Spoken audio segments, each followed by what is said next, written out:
গ্রামের এক কোণে একটি ছোট মাটির ঘরে থাকত একজন গরিব বাবা। তার নাম ছিল রঘু। রঘুর সবথেকে প্রিয় মানুষ ছিল তার ছোট মেয়ে মুনি। মুনির সে খুব বুদ্ধিমান আর ভালো মনের ছিল। রঘু প্রতিদিন খুব ভোরে উঠে কাজে যেত।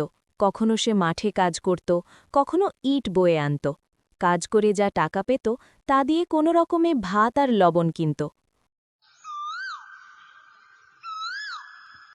কেমন আছিস রে রাঘু? ভালো আছি কাকিমা। তোমার শরীরটা এখন কেমন আছে? বেশি ভালো না রে বাবা। আচ্ছা বাদ দে আমার কথা। তোর মেয়েটা কেমন আছে বল। ছোটবেলায় মেয়েটা মাহারা হয়ে যায়, তুই একাই মা বাবা দুজনের কাজ করছিস। অনেক কষ্ট হচ্ছে জানি একা হাতে সব সামলানো। না কাকিমা, ভগবানের দয়ায় আমার মেয়েটা অনেক সমজদার হয়েছে। আর আমাকে তো ঘরের কাজ কিছুই করতে হয় না, ওই করে নেয় সব। আর পড়াশোনাও করছে ভালোভাবেই মেয়েটা। যাই হোক রে বাবা, ভালো হলেই ভালো। আচ্ছা আমি আসি তাহলে, মেয়েটাকে নিয়ে যাস একদিন। ঠিক আছে কাকিমা, যাব। ঠিক আছে, আসছি। অনেক দিন ঠিকমতো খাবারও জুটত না। তবু রঘু কখনো হাসি হারাত না, কারণ মণি তার পাশে ছিল। মণি প্রতিদিন স্কুলে যেত। তার জামা পুরনো ছিল, বই খাতাও নতুন না, কিন্তু পড়াশোনার প্রতি তার খুব আগ্রহ ছিল। স্কুলে যাওয়ার আগে সে বাবাকে জড়িয়ে ধরে বলত, বাবা, তুমি সারাদিন কত পরিশ্রম করো, আমার দেখে খুব কষ্ট হয়।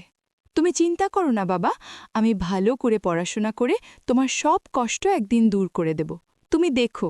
মা রে, আমার কোনো কষ্ট হয় না রে মা, কারণ তুই হলি আমার শক্তি। তোর কথা ভাবলেই আমার সব কষ্ট দূর হয়ে যায় রে মা।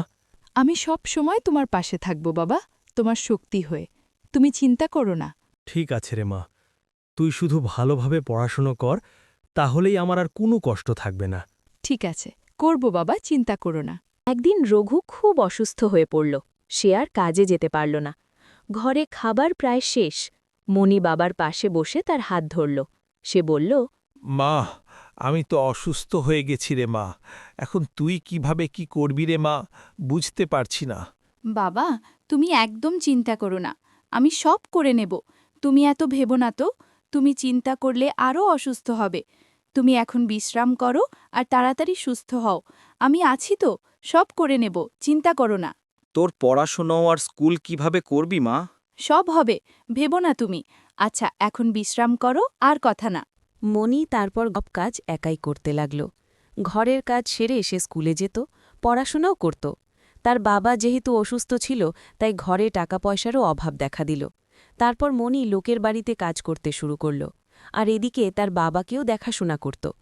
কিছুদিন পর তার বাবা সুস্থ হয়ে ওঠে এবং ঘরের পরিস্থিতি আবার স্বাভাবিক হয়। তারপর কয়েকদিন পর স্কুলে একটি রচনা প্রতিযোগিতা হল। মণি সেখানে তার বাবাকে নিয়ে একটি লেখা লিখল। সে লিখল তার বাবা কত কষ্ট করে তাকে মানুষ করছে। শিক্ষকরা মণির লেখা পড়ে খুব খুশি হলেন। মণি প্রথম পুরস্কার পেল। পুরস্কার হিসেবে সে কিছু টাকা আর পড়াশোনার জন্য সাহায্য পেল। মণি দৌড়ে বাড়ি এসে বাবাকে সব বলল। রঘুর চোখে আনন্দের জল চলে এলো। সে মেয়েকে বুকে জড়িয়ে ধরে বলল, বাবা, আজকে আমাদের স্কুলে রচনা প্রতিযোগিতা ছিল। আমি আমার বাবাকে নিয়ে একটি রচনা লিখেছি এবং সেখানে ফার্স্ট হয়েছি। পুরস্কার হিসাবে এই টাকাটা পেয়েছি, তোমাকে সেটা দিলাম বাবা। মারে, তুই আমার মেয়ে না আমার মা তুই। আর এই টাকাটা তুই রাখ মা, আমার লাগবে না, কারণ তুই যে আমার সম্মানটা বাড়ালি, তার থেকে বড় পাওনা আর কিছুই নেই রে মা। তুই অনেক বড় হো, এইটাই আশীর্বাদ করি তোর বাবা হয়ে। এরপর মনির পড়াশোনা ভালোভাবে চলতে লাগল। রঘুও ধীরে ধীরে সুস্থ হয়ে উঠল। তারা খুব ধনী না হলেও সুখী হল। এই গল্প আমাদের শেখায়, টাকা না থাকলেও ভালোবাসা আর শিক্ষা থাকলে জীবন সুন্দর হয়।